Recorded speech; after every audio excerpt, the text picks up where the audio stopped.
Yeah, so hi everyone. If you're watching or listening in on us, we are we are the Scott2pod podcast. This is me, Scott2b, and I am accompanied by my pal IzziTheGamer. Izzy does it.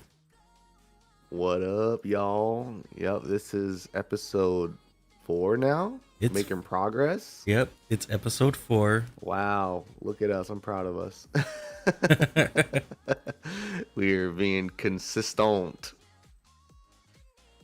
Yeah, we're a lot more earlier than last week's, but this time we have a lot more topics to discuss, but of course we're gonna try to keep them as best as we can to cover these topics. And oh yes, of course, if you guys please make sure to leave a like and subscribe. You know, on Especially YouTube. if you're catching this on YouTube, it really helps. Yeah, and Grow the channel and whatnot. I'm just two little guys trying to do something. yeah, and if you're watching this live right now on Twitch, please consider giving a follow. And if you want more content like this, please subscribe. Absolutely. But yeah, let's just kind of catch up with each other. It's been another week since we haven't really talked, so it's cool that we come together every week and kind of, just catch up on things. So anything new with you, Scott, that you've done? I've been a busybody. That's been me. What you been working on? Some planning. Basically just planning. I took up some stuff. I tried to learn how to the words are not coming to my mind right now, but basically I was updating everything I had on my other consoles, such as like my Wii U. Tried to update everything with like other homebrew software and all that kind of stuff, because I didn't know that they were still updating these things. The ninja's gonna be on you. No, never. You gotta be careful. The ninja's gonna come after you. I have figured out how. Oh yeah. Also, during this process, I have figured out how to stream 3DS onto the Wii U, so I can casually stream 3DS games without any problems. Oh, that's awesome. Yeah. So I'm assuming that's gonna be added to your catalog of games you'll be streaming. I don't see why not. Awesome. But yeah, I mean, there really was like one major thing that happened this week, and a few other stories, and some controversy with IGN, in regards to their pay rate for news stories. We'll definitely dive into that deeper, but we kind of want to do some follow-ups on previous episodes when we were talking about some other gaming news, like the Kingdom Hearts anniversary that I see you listed in the notes here, Scott. Again. Yeah. So I do see that it's gonna be just like a Japan only event, and it won't be live. Like, what the heck is that about? I don't know why they keep doing this, but apparently this anniversary event was announced on the same day Sora was announced for Smash. And this time it was announced globally, but it's a Japan only event and it's private, so we're not gonna know what's gonna be there until after it's done. Oh, that sucks. And earlier this week they made like a last minute notice saying, hey guys, you want to come to this event, you have to like make sure that you buy your tickets. So it really is just like a super exclusive thing that they're doing for Kingdom Hearts. Yes. So is this like the first time they really held anything this big, or have there been previous anniversary like celebrations like this? There have been previous anniversary celebrations. I think the last one that was like this was when they were celebrating with Dream Drop Distance for the Hmm. 3DS, but it wasn't like it's not as big as what we're getting right now. So this is like probably the first time they're doing something to this scale, or Yeah, where they've actually advertised it to a global audience. yes. Now, this is the thing: was it actually like Square Enix promoting it to a global audience, or was it just like American news caught wind of it and they kind of spread it around? Oh no, it was Square Enix for sure. Like they had like huge projector like everywhere. There were statues everywhere of like Sora and the Keyblade, and it was a big event. I really hope they have something worth it to keep it private to where we don't get to figure out anything until after the event. I hope it's definitely worth it. I hope so too. Some people are saying that they should keep their expectations low, like they don't want to be, Hmm. disappointed and that there's actually nothing to show there. Because they did announce, I think last year, that they were going to be on hiatus. Oh, okay. So they're kind of taking like a break right now. Maybe right now, I'm not so sure. I mean, if it's like a Kingdom Hearts anniversary, I wonder what else they can really bring. Do you think it might be like more DLC for Kingdom Hearts, or just like another spin-off Kingdom Hearts game? I highly doubt there's going to be a DLC for Kingdom Hearts. They're practically done with DLC everywhere for Kingdom Hearts. The only thing I can see them doing is like finishing up or announcing something about their Union Cross thing with Dark Hmm. Road, because they keep saying over and over, "Oh yeah, we have Dark Road and we're going to finish up Dark Road. Oh, by the way, guys, we added one new chapter, but instead of adding one chapter, we're going to add the rest of the chapters in there." Wow, that sounds disappointing. Yeah. Well, I guess we're just gonna have to wait and see. And it happens tomorrow, right? April 10th. Um it happens tomorrow in Japan, but technically it's today. Oh yeah, so then, okay, so we should be hearing news like maybe within several hours of this recording. Yeah, within this recording it's going to be about well, we're in the same time zone, so I would say in the next 8 hours we will know something. Okay, well, Yeah. can't wait to find out.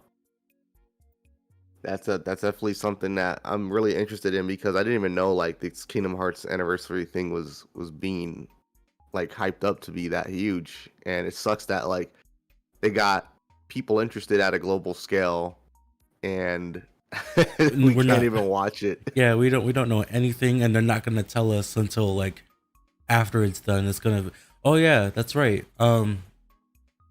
We there were pictures like that surfaced yesterday that Hideo Kojima was going to be at the event, and people are like, "What?" What? Yeah. Kojima involved with Square Enix? That would be pretty interesting.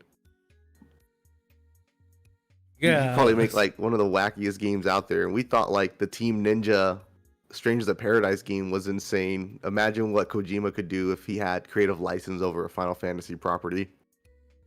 Exactly. Unless It'd be like more convoluted than Kingdom Hearts. well, he's going to be at the event, so I'm really curious on what he has in mind, cuz maybe he's just going to be there to enjoy it, cuz I know he's been watching movies and just kind of being on the sidelines for a while, but I don't Yeah. know. So I've actually like this is a cool story. I actually ran into Kojima 3 times in my life, like in person. Wow. Yeah, like both times were during Comic Con, of course, and the third time was when I worked at the movie theater downtown. He actually came to my theater to watch a film because he's a huge movie guy. That's what he gets the inspiration for his storytelling. So just seeing him that many times was awesome. And all those times I forgot to ask him to autograph my like MGS still books. I was a fool. Well, so yeah, let's kind of dive into some of the current things that happened this week. I just kind of wanted to give the audience an update on the Kingdom Hearts anniversary if people who were listening in were still interested in that. Um, so, of course, the biggest thing Well, the biggest things that dropped this week was the release of Sonic the Hedgehog 2, the movie, and Oh, and Epic releasing Unreal Engine 5 and hosting kind of like a showcase of sorts to demonstrate the technology, kind of advertise how efficient it is, and they're really pushing the ability to present AAA graphics with a streamlined process. And for someone to actually like ourselves, we went to school for game development. I must say I'm actually pretty excited about this. Like, it looks really cool. The tools look really easy to use. So in terms of like the indie scene, I can't wait to see what they'll do once they get their hands on it. same here. I heard a little bit about it. I didn't get to see the entire event, but I saw a good amount. To the point where they were announcing Tomb Raider. Yeah. Crystal Dynamics officially like announced that the next Tomb Raider will be taking advantage of UE5. Yeah, Um, and then they also kind of like was saying how they're kind of like hyping up how much Xbox studios are utilizing UE5 too. So it seems like Epic and Xbox have a really good relationship, since a lot of their teams, especially the Coalition, which creates a Gears of War series, which works on the Gears of War series. They actually showcased kind of like a tech demo to kind of show off what the next generation of Gears might look like. Again, these are just tech demos; they don't represent final products. But in terms of just like the visuals and the particle effects and the fidelity and level of detail on the character models, I'm just like blown away. Like, I'm just like, wow. yeah. I've seen a presentation and it looks super sharp, like Yeah, really sharp. my whole things is when one of the developers from the coalition was kind of giving their like spiel. There's a lot of marketing fluff that you can read between the lines, but one of the key things that they were stating that I caught was where they're just kind of mentioning their like how efficient their workflow is possibly going to be because of how easy Unreal is. Because one of the technologies that Epic has obtained is Quexel Mega Scans, and Mega Scans are just professional cameras and just like a really technical process of painstakingly taking images of real life objects, so that you'll have that texture data to be like super high res when you import it into your actual games. And they even like announced that there's an app that you can use with AR support.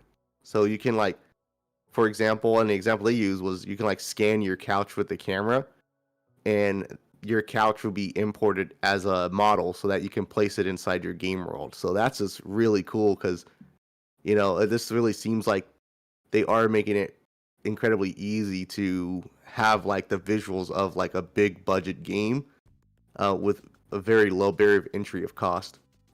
Wow, just what?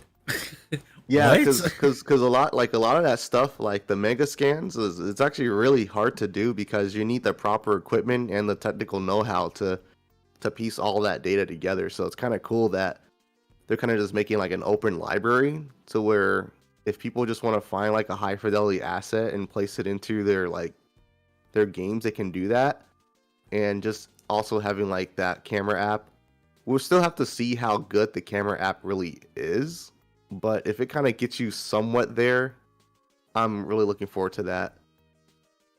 Yeah, that's really exciting. Wow, I did not know that at all.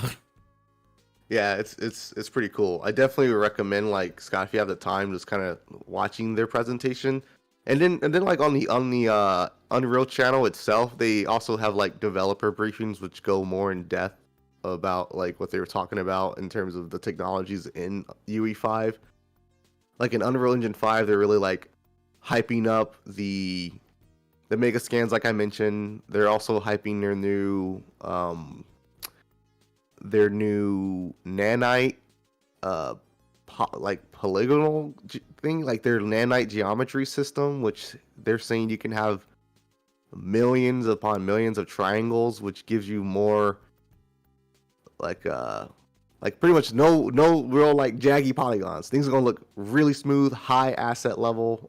It's gonna just look nice. So wait. Real quick, do you pronounce it polygonal or polygonal? I honestly, Just I quick. pronounce it as polygonal. Okay. Yeah, I pronounce it polygonal, but I'm sure some people might say polygonal. It's okay. Yeah, I know. I'm just like I'm not going to split hairs over how you pronounce it. Potato, But potato. yeah, tomato, tomato, potato, potato. So one of the crazy things though is when it comes to the Unreal stuff is just how invested like Microsoft is with using that engine. That just makes me wonder is Sony like is Sony not really adopting Unreal for their own internal engines that they have for their games, or is it just a partnership that Microsoft and Epic might have behind the scenes? That's why they're kind of like having that cross promotion of their companies. I haven't seen a lot from Microsoft lately. Besides them like acquiring companies and pushing Game Pass further in. Yeah, it's awesome that you actually mentioned Game Pass because that leads like right into another topic involving Game Pass that I found interesting that I read was so Square Enix, they're notorious for I don't know why, it just seems like the the perception that I have of them when it comes to their Western studios is they set really unrealistic expectations for their sales figures for the games that they want to perform well. And this week we found out that Guardians of the Galaxy for to Square Enix Yeah. was an underperformer. It didn't sell well enough. So the cool thing is though, since it got added onto Game Pass, the developers of the Guardians of the Galaxy game, which I do highly recommend because I actually played it and beat it all the way to completion, and I'm working on 100% right now. It's actually really good. They actually put their game on Game Pass and said that they're finding their audience. So it's actually helping kind of bring new life to that game. So that's awesome to know that Game Pass actually is a benefit to developers, and this is, I think, one of many potential case studies as to like the value of Game Pass. Yeah, I actually did hear a little bit about Guardians of the Galaxy being on Game Pass, but I didn't know it was actually benefiting them.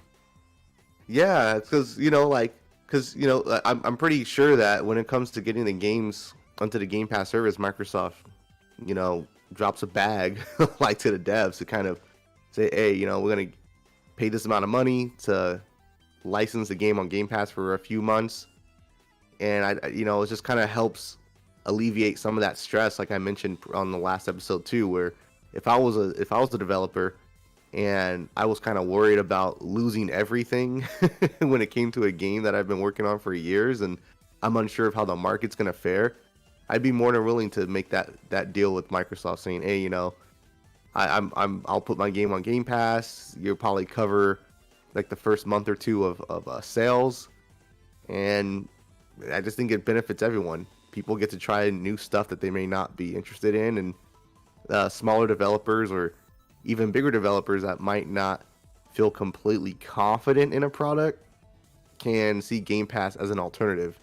And it's clearly doing something because even Sony has their own version of Game Pass. It's not as good as we've clearly seen with how the internet sees it, but I think that the industry is slowly moving into this direction because even Nintendo with their expansion is kind of going where you pay that service for a library of games.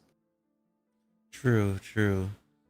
Um, to be honest, I was not that much into Guardians of the Galaxy when it came out because it was being a contender for the Game of the Year awards last year, and I was really hoping for some of the other games to, make that mark because there were just so many. There were almost like too many bangers last year.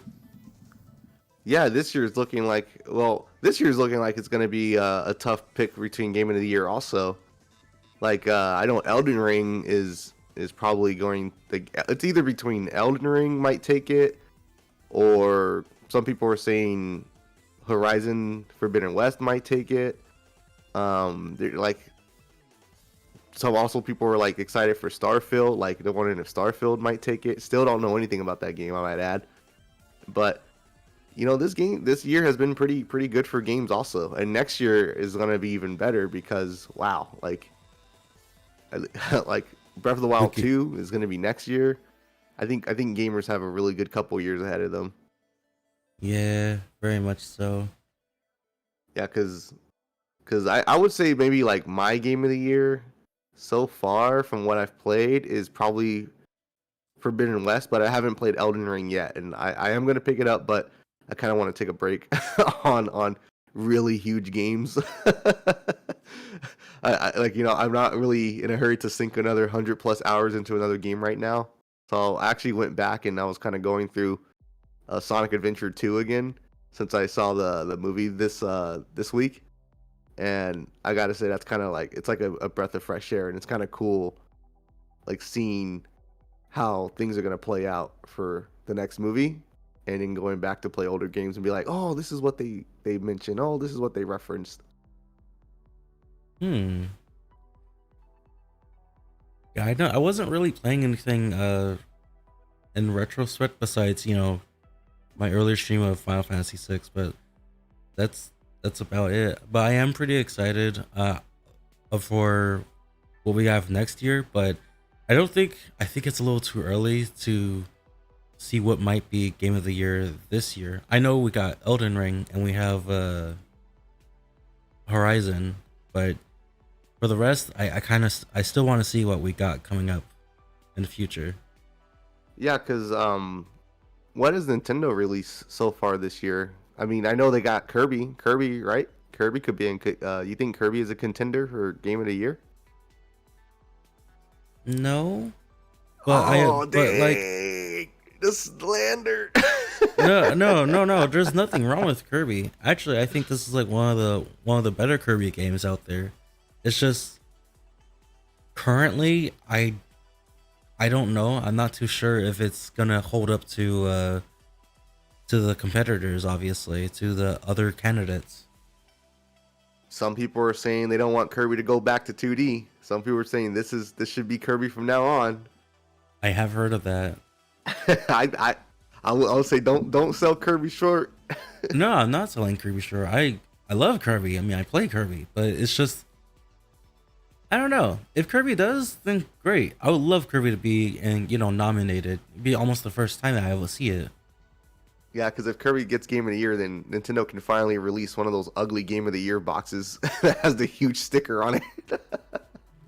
Haven't seen that in forever. Right? I haven't seen it in forever. Jeez. It's so funny how I remember how some games would just slap Game of the Year on the box, even though you know damn well that they didn't earn anything worth Game of the Year. You be like, y'all lying now. You know y'all lying. True. Overwatch still does that. I know they really do. The Game of the Year edition of Overwatch. But yeah. So in terms of just like of who we think is gonna be Game of the Year, I gotta say that I would be surprised if Kirby won. I think it's kind of worth it because from what I've played so far, it's pretty good. It is. Can't wait to see more. Sorry, So I guess something got in my eye. yeah. So in terms of, like since we're on the topic of Nintendo characters, I see that you were mentioning how like Super Mario 64 is gonna be playable on multiple like occasions. Like what? Oh, right. So it's kind of hard to explain, but I will try to make it sound sense as much as I can. So, Super Mario 64 specifically, has been like coded entirely so that you can put him in anything as like a source. So, for example, you can put him in Blender, And if you're trying to like test terrain and other collision things in your level design, you can just slap a Mario on it and see if it works or not. Slap a Mario. Yeah, you can slap a Mario on it. I love it. Now, I assume this isn't officially supported by Nintendo. It's like another mod scene thing. This is another, yeah, it's another mod scene, but it's open source. It's, you know, completely free. You can just throw Mario in there. That's cool. Yeah, because I think I've seen some of the videos of Mario and Generations and stuff. Yeah, there's yeah, there's a you can backwards long jump in like a chemical plant throughout the level. Does he break those stages? Not exactly. It's more like finding your way around using Mario, because he doesn't he's not, you know, he's not Sonic speed fast. He moves at his own speed, and he gets, sometimes he has his wing cap, so you know when he flies around it's because that he can't reach those places that Sonic can. Oh, so they legitimately just imported his his Mario 64 physics and his gameplay style just into different games. Yep. That is so weird. It is weird. It's even weird to look at it, but it makes me curious, like how did they do this? And like if you had to, what would be another way to I guess implement this kind of mechanic into other games, you know? They should put Mario in The Last of Us. See how he survives that game. He'll long jump past the clickers. I'm too fast. I God, mean, it's hilarious. Just thinking of Mario, just insert in Mario anywhere. at least, you know, we can finally get the dream of putting Mario in an FPS game. Oh yeah, you're right. Because I Yeah, remember years ago, someone did an FPS version of Mario, but you can actually use his model and his physics to do it yourself. exactly. Yeah, I'm glad about that. Can't wait to see more of Super Mario just anywhere. Right? And then like how like you can't say put Mario in Legos because that's already happened. It has? Yeah, there's Mario Legos now. Where? I haven't Yeah, seen there's that. like Nintendo announced their partnership with Lego a couple years back. Oh, you mean that Lego? Okay, I thought you meant like Oh, the like the Lego Lego game. games? Yeah, Oh, that'll happen eventually. I know it. because I know like there's like Lego Dimensions and everything else Lego.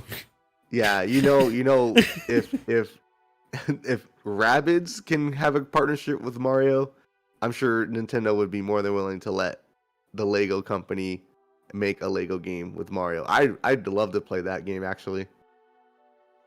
A Mario Lego game? Yeah, because like, have you played the Lego games? Not in a long time, but I have. Yeah, the last one I played was the Lego Marvel Superheroes one, and I one thing I just really liked about the Lego games is just how simple and fun they are.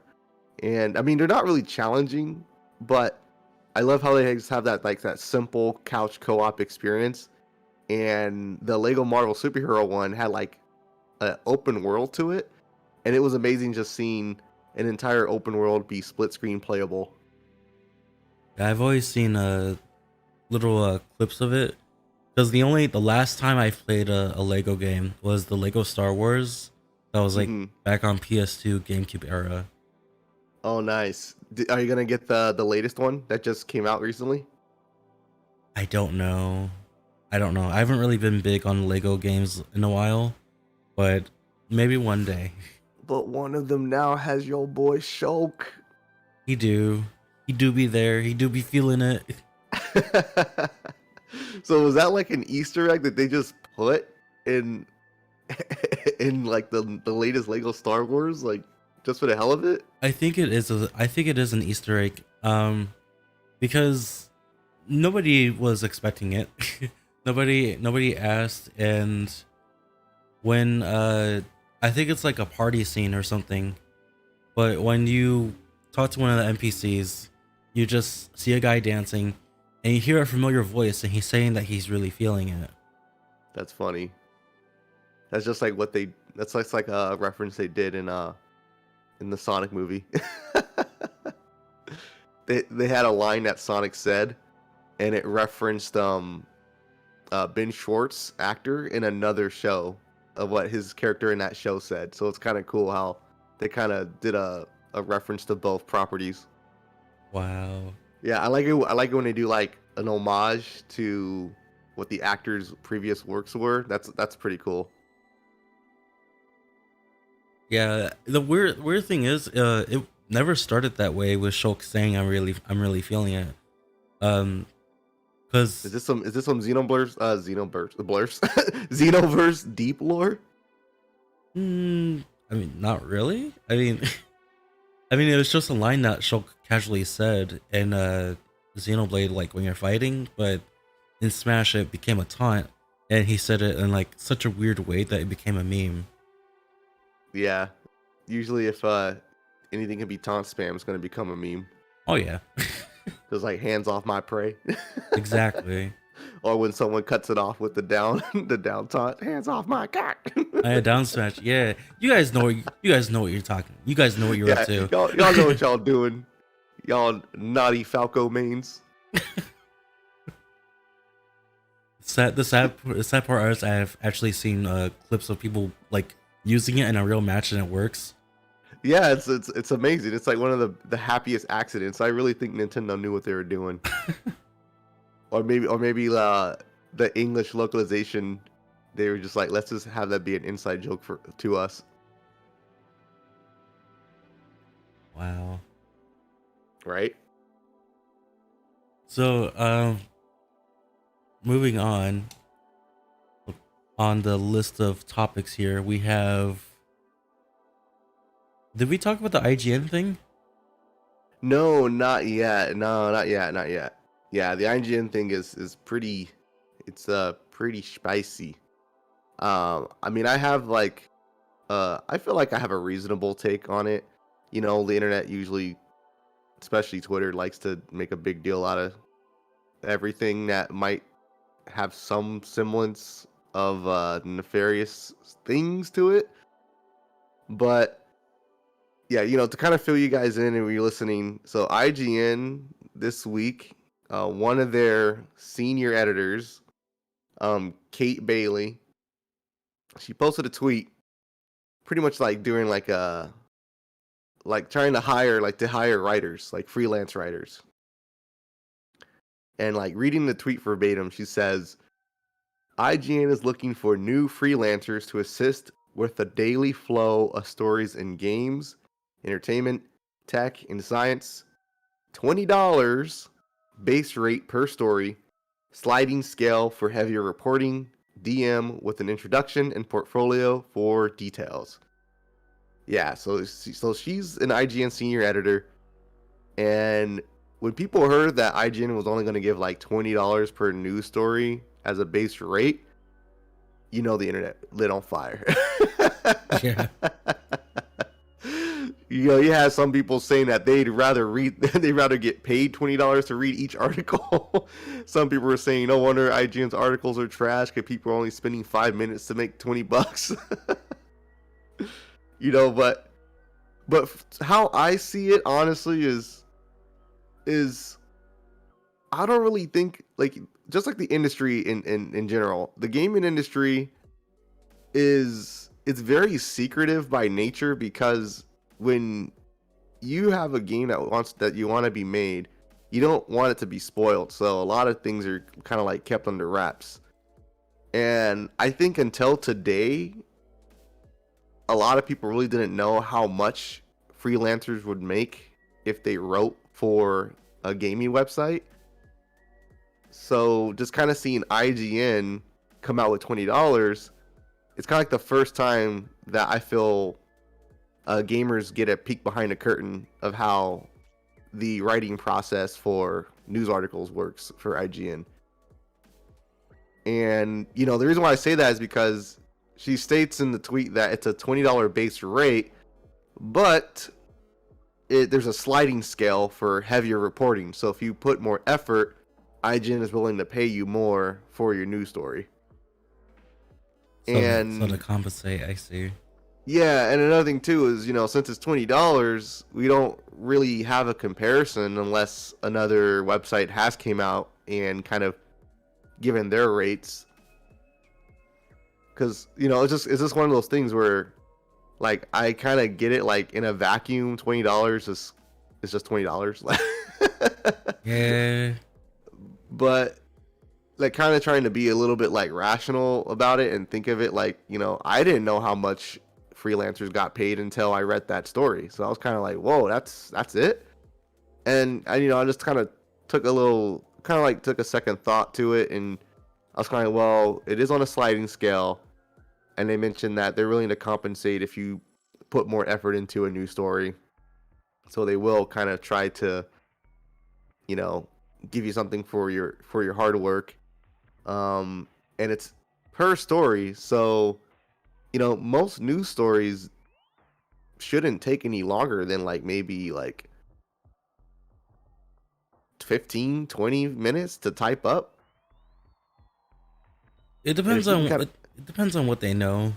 Yeah, and that's the thing too. Like if you're like a freelancer that you can write decent news stories that just kind of recap the news and you can pump them out at a adequate rate, I actually think you can make a killing with $20. Because say like I do 5 stories and it takes me like 20 minutes each to kind of type it up, draft it, submit it. I can make like $100 in an hour. But that's if they all get accepted. That's the thing. If they all get accepted. So if I write 5 stories and they each take like, a little less than 15 minutes each, then you can make a pretty good hourly rate. Yeah, but I understand how some people are just kind of like $20. Like, really? Yeah, I'm pretty sure they have like some sort of a processing, what the word is called. Yeah, they definitely have an editor that reads, before they just post it. I mean, you'd hope that. I've seen some gaming websites post some terrible articles before, and IGN is not a stranger to that. Yeah. So, it's definitely the freelancers that they're hiring. But yeah, like that's my whole thing is kind of like I understand both sides with like $20, and like IGN is the largest gaming outlet in the world. So $20 sounds really cheap. So I'm kind of curious, like, from your point of view, Scott, what do you think would be like a fair base rate if you're a freelancer submitting articles or news stories for IGN? I'd say it's pretty hard to compare, knowing that we don't know. Like, I'm not someone who dives too much into these news websites on what they're providing, like what news that they make. But with this listing that IGN is giving, because like this is a lot of categories. This is not only just gaming, but it's also entertainment and technology and science. That's a lot. That's a lot of news to cover. So that's I think that's a little bit underwhelming for a pay of $20 per article. So then if you had to give like a price of your own, what would you price it at? I think that's a question that, a lot of people should like ask themselves. It's just how much would you like pay to have a freelancer provide a news story for your website? If you were in IGN shoes, like how much do you think is like fair? I mean, I personally, if you're a freelancer and you're writing like a news story, I would probably charge around 40 to 50. Yeah, I was gonna say like probably $50 to $60. Yeah, but I'm not gonna lie, like if like with how much news comes out in regards to entertainment, tech, and games, and that's a lot of stuff that happens. Like we've already got a crap ton of gaming topics that that we're covering this week. But imagine that, and this is just gaming. So imagine that with entertainment and technology and science. So it's kind of just like supply and demand. Like, there's a lot. I'm sure there's a lot of freelancers out there that would like to kind of get their foot in game journalism, somewhere or the other, and I just gotta fall back on, like, what I was saying before. Like, we don't really know what the rate compares to with other gaming websites, and if that information has come out, then I'd be more than happy to follow up on like my thoughts on that. But for now, it's just like we just have $20, but there's nothing really to compare the rate to. So I don't really have like a hard stance either way, until we get more info on what other companies like GameSpot or even like because I know like games didn't like Games Radar getting some kind of hot water also with how much people are making over there. I, to be honest, I haven't heard of GameSpot in a long time. Yeah, but I know like that YouTube channel Games Radar. I remember like they had a little bit of controversy in regards to pay also. True, but so did Game Explain.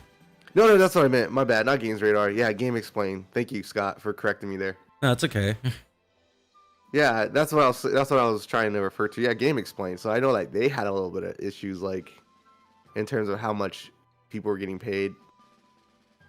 Yeah, they didn't. I don't. From what I remember, they didn't explain how much they were getting paid. But from what I remember, from what the people were saying that when they were quitting, was that they were getting underpaid, and everyone was getting different rates. From what I remember, so it's like someone was getting like $10 per video or like per news, and that was obviously it's like not enough to keep the money running, like. And at the end of the day, this is basically a job that people are trying to go through with their lives, and unfortunately Game Explained is not doing a good job at keeping their employees on a stable income. Yeah, I think that's just like one of the unfortunate realities of making like content that's meant to be entertainment, like there's an entertainment element. Is when it comes to entertainment, there's waves of popularity and there's waves of unpopularity.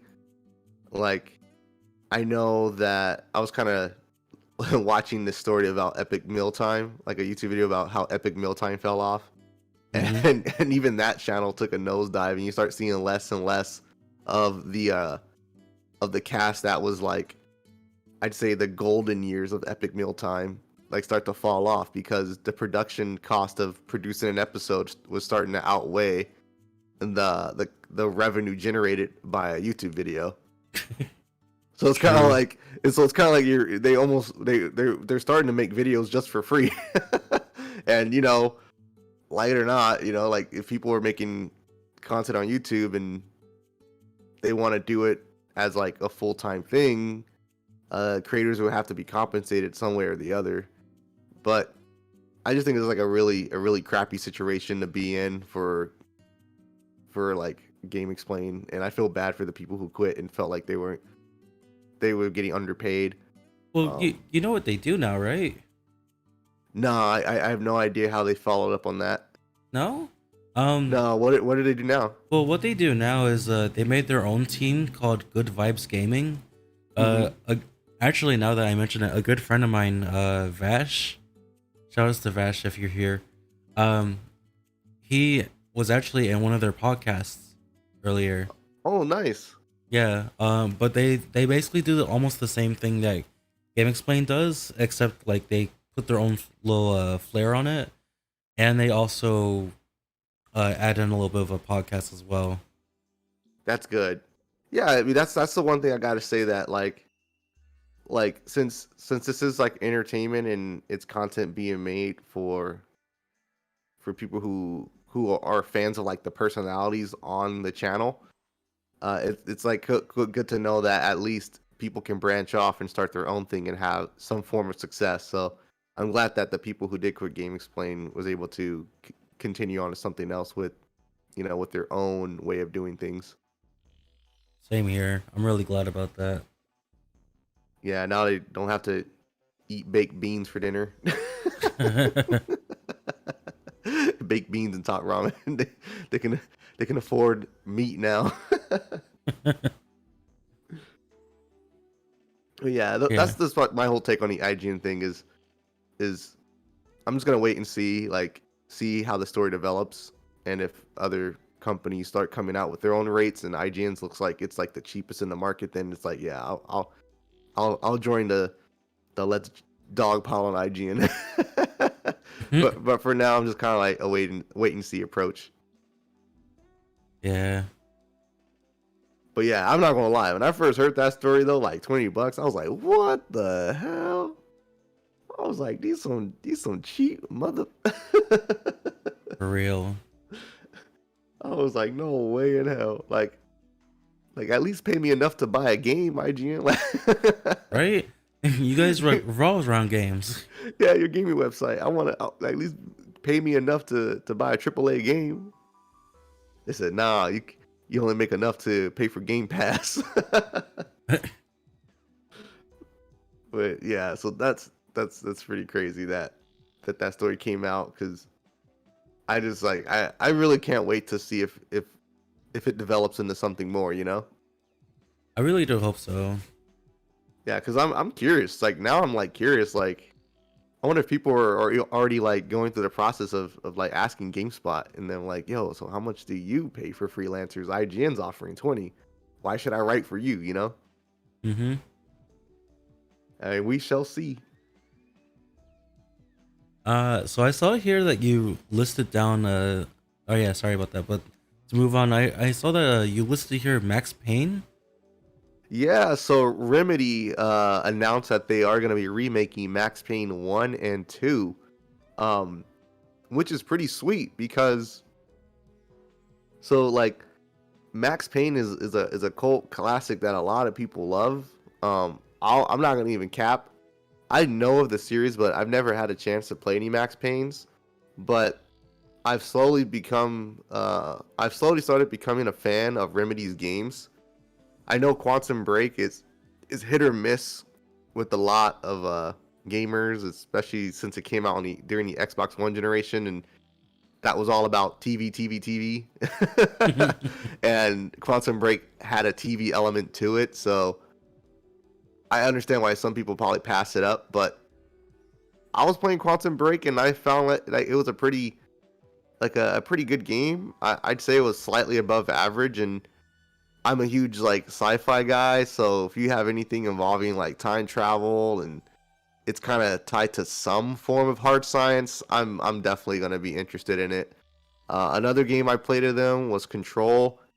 I did like Control, but Control's story it's very esoteric in terms of like the themes it's trying to talk about, and it has like this paranormal aspect to it, which I found really interesting, and it had light Metroid aspects to it because of Was how your abilities unlock like new areas of the map. So that was kind of cool.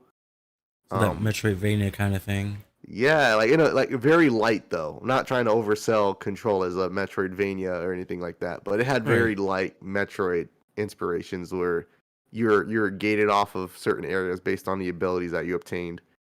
Um, but yeah, like Max Payne, if they remake Max Payne 1 and 2, I'd definitely love to give it a shot, especially since I think Remedy as a studio has matured to the point where they can deliver games that look incredible. Like Control looks really good, and the technology behind Remedy's engine is it makes me curious to see how a Max Payne 1 and 2 would look today. And if Max Payne 1 and 2 they take off, then maybe they'll remake Max Payne 3 and possibly we'll be able to make a Max Payne 4. But this is the thing, I don't know the story of the game, so I'm not even sure if it's possible if Max Payne 4 can be a thing. But I'd be interested just to see what a remake of those games would look like. Like, have you played any of the Max Payne, Scott? No, not at all. I think the closest thing I've played was something called Dead to Rights, if that's related to it. But other than that, no. Oh, the how I saw it as a kid was the Max Payne wannabe. Yeah, I mean, Max Payne really did kind of they took that bullet time to the next level. they really did. You jump and dive and you do the slow-mo shots and get some cool style points. Yeah, I think that could work still. I mean, if Zack Snyder can still make movies with super slow-mo, I'm sure video games can still do it. Exactly. I mean, I wonder if it we're was gonna see it soon. Like, if we're gonna see anything soon, because I know, like, with E3 being canceled, studios still have to kind of find somewhere to show people that there's stuff coming out. reminds me that what was it last week? Gosh, I don't remember. I don't remember anymore. Oh, you lost your train of thought. I did. Oh, I'm Because so like sorry to hear I was that, like man. I was like right there on the topic. Um, It was just a memory. it was just a memory. just like Sephiroth. Cloud, I Oh, will never be a memory. Well, if you do remember, just feel free to cut me off and go ahead and remind me of what it was you're trying to talk about involving last week. I know. But yeah, I that's what, like, my whole thing's like, since they can't, like, since E3 isn't around, I'm just curious if, like, Sony or Microsoft or Nintendo would still host, like, some form of, like, digital event as a replacement for E3, since they still want to kind of remind their consumers that, hey, we're making games this year. Here's kind of like what's coming out for our consoles. They really should. I hope I do. I mean, but no, knowing Yeah, how things are, I'm not gonna hold my breath. yeah, because it seems like there hasn't really been anything like any huge, like, game digital events except for the Nintendo Direct earlier this year. Yeah, I mean, the most we had was nothing really. Yeah, see, It was nothing really. crickets. Just Nintendo. Nintendo so far has had, like, a pretty big presence this year. I mean, The Sony's had their state of plays, but, like, their state of plays have kind of been more low key, like, nothing major. Like, their last one just focused on third party Japanese developers and smaller indie devs. that was a two-parter. Yeah, yeah, and it was like a two-parter too. And even, like, Sony fans were like, it was kind of mid. I mean, it had me pretty hyped when I saw it, but at the I think same it's time, I because we was actually like some of the JRPG games and some of the Japanese developer games that they showed off, but most of the Sony community just likes Last of Us, Uncharted, or any over-the-shoulder third-person story-driven game. Not saying they're bad. I like playing those games too, but Sony still has a pretty big presence in Japan, and they got to appeal to their Eastern audience as well. it sounds a little divided, not gonna lie. But I mean, that's just I guess that's just how it is. Yeah, it is what it is. True. But man, in terms of, like, new stuff though, that is coming out pretty soon. So as a Halo fan, and I'm sure all the Halo fans out there have been feeling this way, but we have been thirsty, thirsty, quite parched for some Halo news in regards to season 2. And we've had the little community blogs, the little community updates that 343 has posted, but we tired of reading.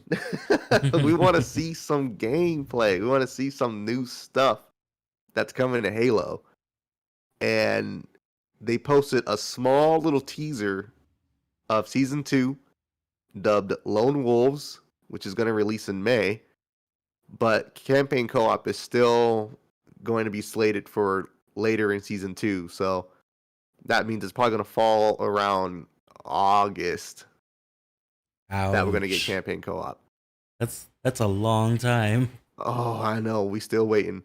But what season 2 is going to introduce is going to introduce some new armor pieces, of course. The two maps, Breaker, and for some reason the other name of the map is lost on me right now. But there's a mode that they introduced, which some people are calling like Halo's way to dip their toes into battle royale, which is called Last Spartan Standing. So it's going to be a 24 player free for all elimination style game. So yeah, I that kind of sounds like Sounds like battle royale light to me. I'm curious to see how the community is gonna favor it, and if that would be something that people can latch on to. But typically, when like you have battle royales, oh, I I was think like 24 players is still too small for fans of battle royales. You know? true. Yeah, because like Apex is like what, like 64? I wouldn't know Yeah, let me check. like how many players there are. Yeah,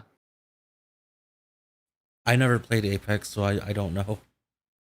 yeah, I've got a few friends that are like all into that. Well, I did try to like get into it, but uh, there were just so many problems when it first came out that not even my computer can run it. hmm So I kind of just gave up. Yeah, for me, I think like I'm just too much of a boomer shooter fan. So I love my boomer shooters, my old arena style shooters like Doom and Halo, and it's really hard for me to get into battle royale just because I want like I guess you could say like I want action nonstop, but battle royale seems like the fun of battle royales is probably the appeal of like setting up a position, uh, being aware of your sight lines, your surroundings, and making sure that you and your squad kind of have map control and map awareness of where are the best places to drop in. So I kind of see the appeal of that, but I never got into it. It was a little too intimidating for me personally. Oh Yeah, but who knows? I know that Fortnite added that no building mode, so maybe I'll give that a shot. yeah, and Because that was the one thing I didn't like about Fortnite was how you can get the jump on someone and someone can just built the Eiffel Tower and just like get a height advantage on you. oh my gosh.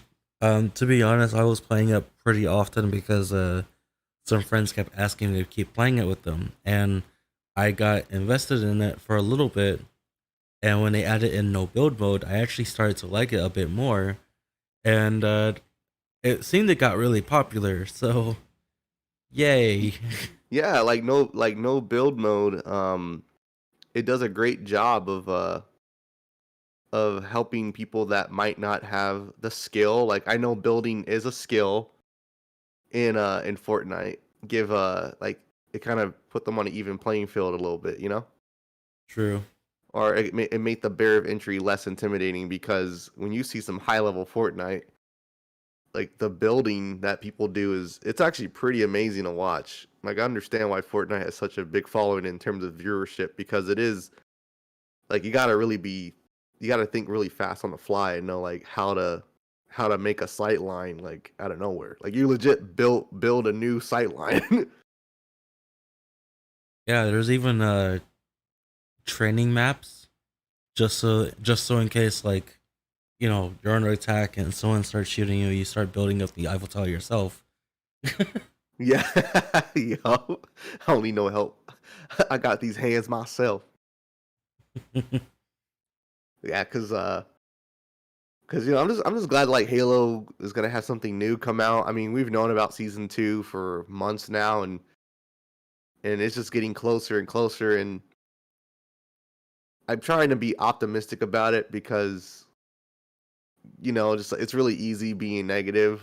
But I understand why some people are probably disappointed and they have low expectations for like the future of Infinite because, like I mentioned uh, prior episodes of our podcast, it's like one of the worst live service games out there. the gameplay itself is actually really good and it's really fun. And everyone that's like touched Halo Infinite has said they enjoyed the combat of Halo Infinite. It's just it doesn't have enough stuff to be sticky. Like it's not really keeping people around. I see. I haven't, Yeah. I haven't. I mean, unfortunately, I haven't really gotten around to playing Infinite yet. Um, I was actually trying to play the first Halo. I was indulging myself in the first Halo a little bit. Oh, how far did you get? I didn't get very far. Did you at Um, least get off the Pillar of Autumn? what is that? See? Okay, so you played the first Halo, right? Yeah, I was playing that. So you remember? So you woke up out of the cryo sleep, right? Yes, Did you get off the ship? yes. Okay, so you crash landed on Halo. Is that what it's called? Yeah. I'm sorry. No, okay. So there's one thing I really wish that it had, and I wish it had subtitles because I sometimes I can hear them and sometimes I can't hear them, and I have no idea what's going on. That's just old game audio mixing. I know, but it's just We know old game audio mixing. Just Sonic Adventure 2 is notorious for how bad the audio mixing is. true. At least I Yeah, can like I hear was them. playing yesterday and I couldn't hear anything that Shadow was saying. Like it sounded like he was mumbling his dialogue the whole time. It showed like I was at the part where Shadow's reminiscing about his past, about Maria and stuff, and he's like, "Revenge." I'm like, "What? Where did this come from? This came out of nowhere." But yeah, I got to whatever the fourth part is. Mm. That's as far as I've gotten. Well, hey, I'm more than willing to play campaign co-op with you online. I'd be more than willing to do that. That'd be pretty fun. Oh, oh. But yeah, let's go. So let's kind of dip into some movie news adjacent from video games since we had. I can't believe I'm saying this, but I think we can agree that Sonic is probably one of the more successful video games movies, if not the only video game movie that has been successful enough to garner a sequel that um that the everyday audience is excited to see, as well as Um, fans. yes. I want to say yes because So I don't know if there's another movie out there that's been as successful so far, and I don't think there is. yeah, like I mean, some people would say Resident Evil, but those were guilty pleasures more or less, and those movies were trash compared to like. I'm not gonna use the word trash because I feel like trash is such a boring word to describe things you don't like now. But I would say they are definitely like not representative of the games that they're supposed to like be based on. Actually, now that you brought it up, there is a movie that was doing well, but I don't think it sold enough, and that was Monster Hunter. I thought the Monster Hunter movie wasn't that good. You don't think it was, or I never seen it. That's just the reception that I've read. To be fair. that makes sense. But they did like stay true to like actual stuff in Monster Hunter. You mean the machine guns and stuff? Um, it was weird. It was a little off-putting, but it did make sense in the end. So you did watch it, right? I did watch it. I watched it a Oh, couple okay, okay. times. Hey, if you enjoyed it, I'll give it a shot. I mean, the worst thing that can happen is I can do a riff on Monster Hunter the movie. Yeah, I mean, like for the most part, the only thing I didn't like was like I guess the little hunter to hunter fight thing, Oh, and they had like internal conflict with different hunters. yeah, they had like a little small internal conflict. It's a little dumb. Like they didn't have to do that, and all it did was just like buy time. Hmm. So it kind of felt like they were just padding the runtime of the movie. Yeah, I mean the second half of the movie is basically like the actual Monster Hunter thing. Hmm. Okay. But the first Yeah. part is I kind of get it because like first half is you're a person who is just a regular old person, and then you find yourself in the Monster Hunter world and trying to figure out what it is. And then second half, you're in the Monster Hunter world. Oh, so it's kind of like an isekai. Yeah, it's a isekai. It's 100% an isekai. That's funny. Well, hey Scott, since we're gonna go into the Sonic movie 2, is there any questions that you have for me, or is there anything you're looking forward to, or what you hope is in the movie when you eventually go see it? I mm,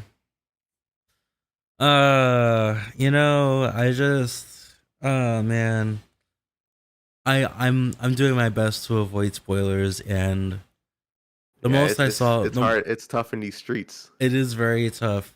I was browsing YouTube and literally I saw a thumbnail of the movie. Someone recorded it and I was like, "Don't show me this. Why?" Oh I didn't even no, look up anything Sonic movie related. Why are you showing me this? it's because you're a Sonic fan and YouTube got you on that algorithm, bro. Yeah, they do. Why they gotta do this to me? Well, Why did you is have YouTube any? like this? Well, if you have any questions about the movie, to kind of like to give like a quick review of it for anyone listening, if they still haven't seen it yet, um, I think like it was actually like really great. I thought it was better than the first one for sure. Ooh, better than the second movie. Better than the first movie. I see. Yeah, especially since like they actually introduce more Sonic characters, and they start bringing in more of the lore from the games. And I gotta say that the thing I also like too was just like since they introduced more of the lore from the games and they had their own kind of take on the lore itself for the movie universe. I was really excited. Like I'm really excited about if Paramount wants to go in different directions with other characters. I feel like they could because they really did expand the universe in the movie in one film to where I'd be willing to see like a Tails movie. I really see like a Knuckles movie, but I am like incredibly biased as a Sonic fan. But just like if you look at the Rotten Tomatoes score for the audience score, it's like super favorable. I was gonna say I did see the Rotten Tomato score and I was like, that doesn't make sense. Why would that be Yeah, I there? don't like the critics. The critics didn't really like the first one either, so I didn't really care what they thought honestly because it's like I don't know what they're expecting from a kids film around a blue hedgehog. Actually, I've been seeing some wild things Some wild from takes. yeah, some wild takes. Like I saw a picture of someone's clothing missing because I guess they were having a really fun time during the Sonic movie. Oh, they got a Yeah, little too excited. I got a little too excited from the looks of it. That Sonic movie was bringing the heat. It's too Yeah, hot in that theater. I saw it on a tweet and I was like, Hey, okay. hey, put your shirt back on. This is a kids movie. We're about to get Chris Hansen up in here. I guess that was enough for them to be convinced to have another kid. That's I mean that's I guess that's all she wrote. Yeah, the one thing I gotta say that I found really surprising was like I know the first complaint of the first Sonic movie was the human characters. Like Oh right. people were like, "Oh, the human characters they suck. They should just completely be gone, and it should just be Sonic and his friends and stuff." And I will say that there is a lot more Sonic and his friends in this movie. Um, but like I feel like the human characters they they handled them better. So where they kind of like once the movie starts, they kind of send them off to do their own thing, and it's just kind of like Sonic and Tails and Knuckles and Robotnik's like confrontation going on, Mm. and the humans kind of like have their own little side plot that they go through too.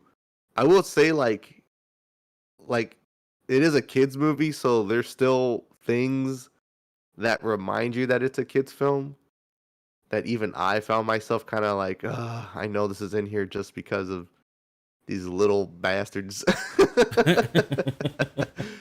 But overall, like I really did enjoy it, and I would say like Scott, when you see the end credit scene, like our theater popped off, and I'm sure yours will too if you go when it's still busy. Oh boy. Yeah, let's just say Sonic was definitely better than Morbius this weekend. I heard a small spoiler and it got me a little bit more excited. Um I Wait, heard hold that up. Spoiler warning to anyone listening. If you don't want to listen in, just just one small line, that was it. what's the So line? okay, so spoiler here. Someone said children of Mobius, and I was like, "Wait. So it's confirmed they are actually from Mobius." Yo. Oh no, no, they didn't say that. No?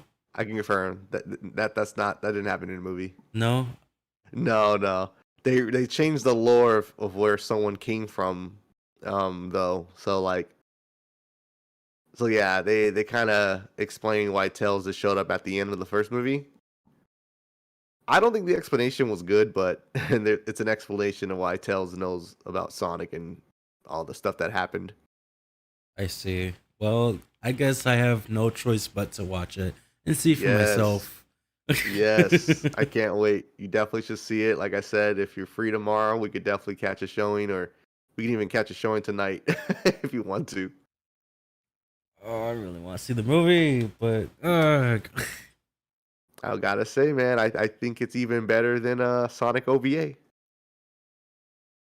really? Yeah, I mean, there's no strange, isn't it, line in the movie, but yeah, I really liked it, and Jim Carrey's performance was amazing as always, and I really like how he's slowly becoming more and more the Eggman that we know like today. I saw um I saw a small clip. I think Jim Carrey is being interviewed, and he was going to move on to a particular thing that I don't think we're too fond of. Of what? His investment. His investment Yeah. in what?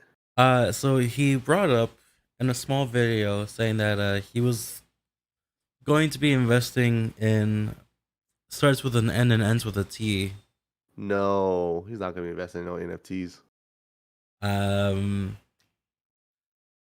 I hope I can only hope he's not serious about it. Well, you know, every actor in Hollywood is human, and we all can't have good takes. True. He'll hopefully he'll see the light once he realizes, oh, these aren't popular. This- Yeah. Ugh. I saw some comments saying like, "Oh, he's being an Eggman in an Eggman way." Yeah, hey, he's some people say when art mimics life and when life mimics art. He is a true method actor. He's doing nefarious things with nefarious means. Well, yeah, like I know that he's trying to get Fat Eggman. He wants Fat Eggman, and I can't wait for that if they do it in the third movie. Ooh, okay. Yeah. So long story short, chat or anyone else watching the VOD on YouTube, go see Sonic if you haven't already seen it.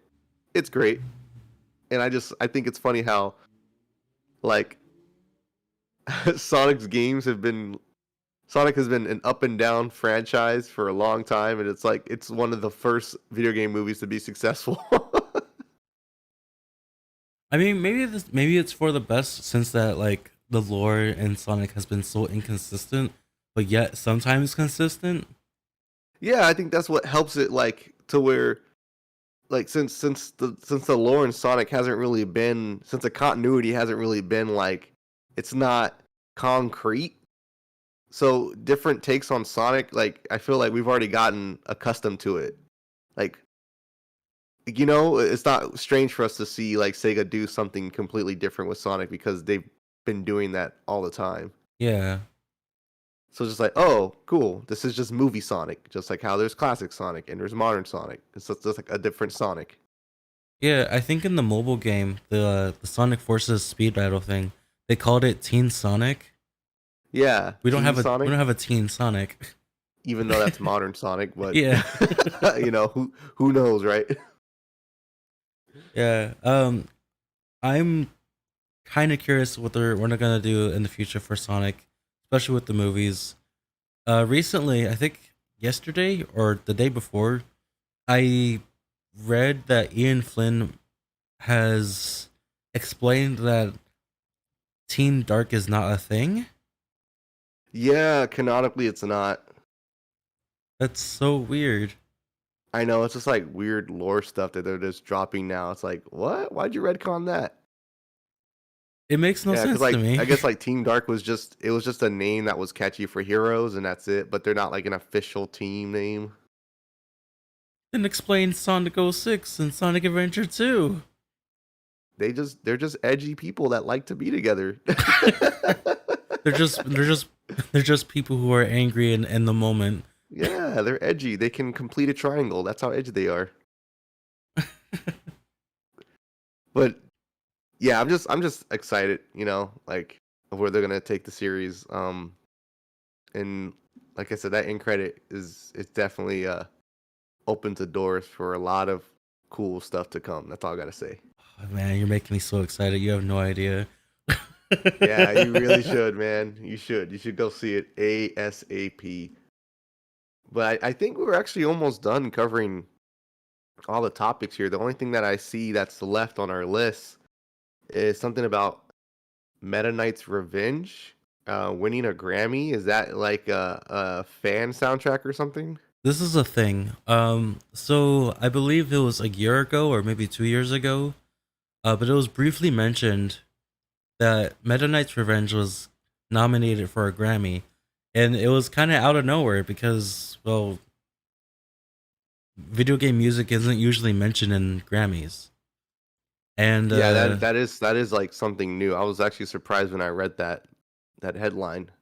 yeah, so this particular version of Meta Knight's Revenge won a Grammy, and it's a fan rendition. Wow. Yeah, uh, I mean, it's a good video. You think It's a pretty Nintendo's good gonna get video. involved? No, no. Sakurai saw it though, and he's put up like a little notice saying like, "Wow, I didn't know that this can even win an award, but it did." Well, Sakurai is cool. I already know he's a pretty cool dude, but I'm just like, Nintendo though, they're like, hey, that's clout that we ain't getting. Nintendo wants that clout. They want to cash out their clout coins. They don't want other people to cash out their clout coins. Nintendo's being weird, not gonna lie, because they announced, yeah, they announced the Kirby anniversary concert orchestra, and it was gonna be their last 5 years ago concert that they were capitalizing on, and they're like, hey guys, here's a private concert that we recorded, and we're only gonna let you see it until the 31st of March. Oh my gosh. And they actually removed it, and I was like, it's on YouTube. Yeah, You it's just like repost it somewhere. I know that like makes me remember when they did that stupid thing of re-releasing the three Mario games in a collection, and they said you can only download this for a limited time. Yeah, that's so dumb. It's like, what are you what's the doing? point? It's like that is the definition of artificial scarcity right there. Yeah, Nintendo's like they are like the weirdest company I've ever seen operate. Like they'll do some shit that's like really amazing, and then they'll do something that's just you just confused like why? Yeah, I'm right with you there. I'm like, why? Like, it makes absolutely no sense. Like, literally anyone with a camera could have been there and just said, "Wow, this looks really good. This sounds really good." You know, even if it was like the people who organized it themselves going like, Yeah, I think this is worth recording. Let's put it on YouTube. Or easy yet, YouTubedownloader.com, something like that. Just like download the video and repost it somewhere. Yeah, that's strange. I don't know why Nintendo's like that. Yeah, I don't know why, but more recently, I think Nintendo's really popping off with Kirby until possibly Splatoon 3 comes out, because everyone's really waiting for Splatoon 3. Yeah, I tried to get into Splatoon and I just can't. I don't know what it is about it. Don't worry, me too. I don't know what it is, man. It's just like some games are just it's so crazy. Like just some games don't click with you. Like you understand why it's popular, like it has a following, but it just doesn't click with you. You know, I don't know what it is, but there's something about the Splatoon community that Oh, I was gonna says say the something same thing. funny. There's something about it, and I I'm was gonna not. say the same thing, man. It turns me off, man. No, I understand. Like, I I didn't start with Splatoon 1. I tried to, and it got stolen. And when I tried to get it again, a friend gave it to me, and then that friend took it back, and he said that he found someone who was gonna sell it, who was gonna buy it from him. And I was like, wow. So, in the end, I don't get to play it at all. Dang, you got stolen. You got jacked twice and Yeah, resold. yeah. So I decided, you know what? I'm Hey, gonna. man, your friend's an octoling, man. True. I was like, you know what? I'm gonna get Splatoon 2. I want to. I want this to be, full on experience. See what I missed out on, and you know what? I played it. I completely ignored the story mode ever since I bought it, and I Yeah, bought it. I think that's what everybody does now. Splatoon is just an online game now. Like the story mode is more or less just like obstacles to complete. Yeah, it's basically obstacles to complete and learning how to play the game. Basically, like what weapons you might be suitable for, or what specials with your sub weapon and all that. Yeah, yeah, because And like I don't even think like Splatoon 3 story is gonna even be like in depth either. I think it's gonna be obstacles again, and it's just gonna be all about multiplayer because that's what it usually is about. I just hope that Salmon Run isn't tied to a timer anymore. Like that's the uh thing that like is like weird. Like that's just Nintendo being weird again. It's like how they handle Splatoon is the Salmon Run, which is the co-op portion of the game, is yeah, just you have to play it at certain periods throughout the day. It's so weird. that's the downside to Salmon Run, and it looks like it's gonna be the same thing for Splatoon 3, and it's honestly not selling me on it because honestly, Salmon Run wasn't even that fun. Ooh, you lucky my roommate ain't in this chat. No, it's not. It's not fun, especially like when you have to rely on certain teammates to like help get the eggs like back to the goal. Like hmm it's not fun, and especially when it comes to like other enemies that are uh changing the course and filling up the whole area with their own ink. It's really annoying. It's really annoying. Yeah, the one thing that put me off for Splatoon with the multiplayer is just how you can't like party up. Like you can like I guess join a friend, but each time you go into a match, it will shuffle all the people in the lobby to be on different teams. So even if Yeah. you're playing with your friends, you might go against them. And Yeah. I don't know. I don't know. That just kind of like irks me. It's like, wow, why can't I just like party with my friends and stuff? There's a there's a way you can do it, but it's very specific. Like that's how Nintendo was able to hold their Splatoon tournaments online. Yeah, it's like ranked, right? You can only do it with ranked. Yeah. It Yeah, it, that's it still weird. makes no sense because even in ranked, the ranked parts are rotated by time. hmm So it's not like you have true freedom over what stage you want to go to and all that. Yeah. So I that's a big downside to what Splatoon has over other games and other shooters. I really Well, wish all I that. know is just to kind of be fair, whenever Splatoon 3 does come out, I would definitely like to have someone that is a fan of Splatoon kind of chime in so we can kind of hear the other side. Okay, that seems fair. I mean, the one thing I did like that was probably my favorite thing about Splatoon 2 was the DLC. The DLC, if you complete the DLC, if you just skip it, I guess, you can play as the Octoling. Yeah, yeah, that was like the big promotional expansion that they were advertising for Splatoon 2. Yeah, I found out you can just skip the whole thing if you just pay your way through. You telling me pay to play? Oh no. Exactly. Dang. Nintendo baby. Yeah, Well, I think that covers everything this week, huh? yeah, that covers everything. There wasn't a lot that happened this week, but it's only because it was only building up to basically this week. Yeah, I mean, I'm sure there's like other minor stories that we might have lost with the cracks, but in terms of like the big stories, I would probably say like the biggest thing that happened this week for me personally is just the Unreal Engine 5 stuff and the Sonic movie and also the Halo Infinite stuff being finally getting to see something tangible that's coming out for the game. Yeah. There was a piece of news that I came across earlier today, and it was basically just Dragon Ball Xenoverse 2. Still being alive and not dying. It is still alive and not dying. They're still getting DLC. They just announced, like, just hours before this podcast, that they're bringing in another form of Ultra Instinct Goku. What? Yep, What is this UI form called? Sign. It's called Sign. Just black haired? Yep, it's called That Ultra wasn't Instinct already Sign. the game? Are you kidding me? As Goku would usually say, it isn't over yet.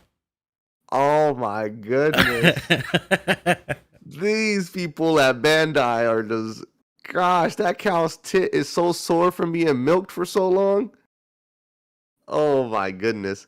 Yeah, it's like it's so funny. I saw a post that said games that don't die. Xenoverse 2 and GTA 5. It's true Those, though. People still play it. oh my goodness. Yeah, people still stream it too. They still play it. They still make YouTube videos about it. Yeah, Xenoverse 2, like, wow, like it's a platform now. Exactly. Dang, dang, dang, dang. God, that actually pisses me off. I'm gonna end the podcast being upset at that fucking black-haired Goku sign version of UI. I'm kind Damn of you, Bandai Namco. You I'm kind of bastards. surprised that they like never add any like other songs in the game, but they'll add like as many characters, as many forms as they can. That's a licensing. They ain't paying for that. It's just like it's almost becoming a reality seeing the mods of Xenoverse 2 just like get shoved in the roster, and it's like literally hundreds and hundreds of characters. Yeah, that's probably why they're like someone at Bandai's like, yo, someone has modded this person in. Let's just take that mod and add it as DLC. I would not be surprised. Because like usually that's what happens with some games is where a fan will mod something and then the devs would just officially put it in. True. Like I remember the Super Saiyan 4 Goku mods on Fighters before Super Saiyan 4 Goku was added as Kid Goku. Yeah. Yeah, I but saw what's his name? It's he's like a little chestnut. He looks like Frieza, but it's not actually Frieza. Frost? No. It's not ice related. It's shoot. He looks like it Chill? no, it's like from the manga, but he's supposedly like Frieza's kid. Oh, it's like a fan thing. I think he's a fan character. He's been around for Yeah, a I long don't really time. know a lot of the fan characters He's been around for a long time. because I know like Frieza doesn't have a kid in any of the like actual canon of Dragon Ball, so it's probably a fan creation that someone made, or it could be like a Xenoverse created character because I know they have like different races that you can pick, and Frieza's race I think is one of them.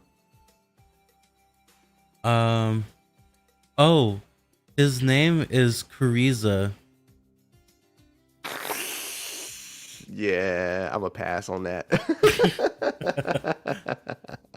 That's a no for me, dog. He's a his head is the shape of a chestnut, and that's what I remember him as. That's definitely some creative character nonsense. He doesn't seem to be a fake character. He seems to be in the card game.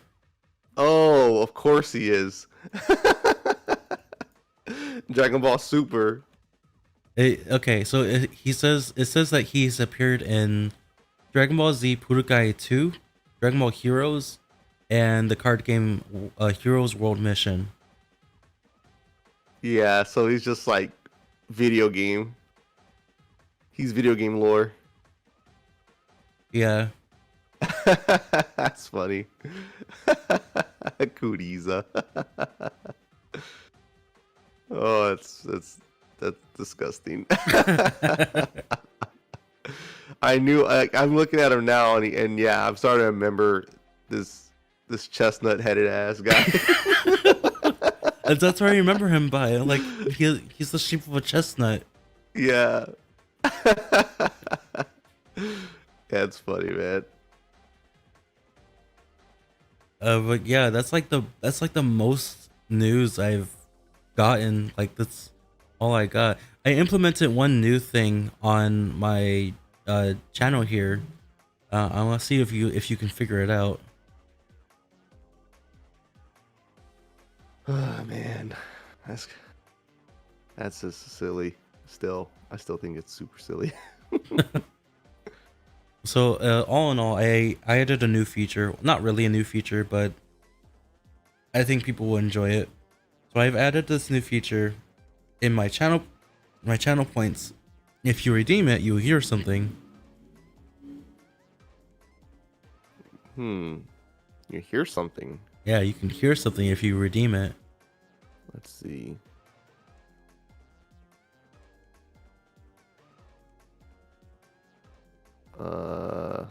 How much does it cost?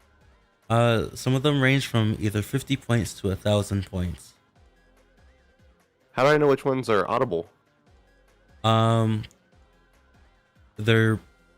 all have the same color. They all have the same color. Yeah, I don't know how I wait a can minute. change that. I think I know. It's the guy from Fortnite! Is that it? Yeah, that's it.